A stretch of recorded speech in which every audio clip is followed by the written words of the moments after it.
അസ്സലാമു അലൈക്കും വറഹ്മത്തുള്ളാഹി വബറകാതുഹു. എല്ലാവർക്കും റാഹത്ത് തന്നെയല്ലേ? അൽഹംദുലില്ലാ. സൂറത്തു തബ്ബത്തിന്റെ തുടർച്ചയാണ് നമ്മുടെ ഇന്നത്തെ പഠന വിഷയം.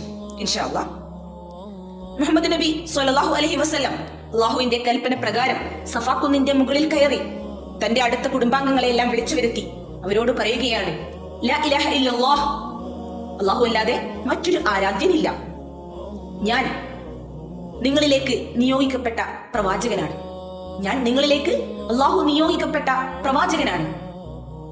ഇത് കേട്ട ഉടനെ നബിയുടെ പിതൃവ്യനായ അബൂ ലഹബ് കൈയെല്ലാം കുടഞ്ഞ് ദേഷ്യത്തോടെ എഴുന്നേറ്റ് നിന്ന് പറയുകയാണ്, തബാലക, നിനക്ക് നാശം. തബാലക എന്നുള്ള വാക്ക് അത്രയും ശപിക്കപ്പെട്ട സന്ദർഭത്തിൽ ഉപയോഗിക്കുന്ന വാക്കാണത്. തബാലക, നിനക്ക് നാശം. അധികം താമസിച്ചില്ല, സൂറത്തുൽ മസദ് അല്ലാഹു ഇറക്കുകയാണ്.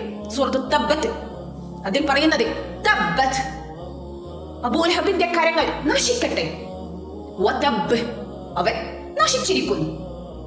ഇതാണ് സൂറത്തു തബ്ബത്തിന്റെ ഒന്നാമത്തെ ആയത്തിൽ അടങ്ങിയിരിക്കുന്നത്.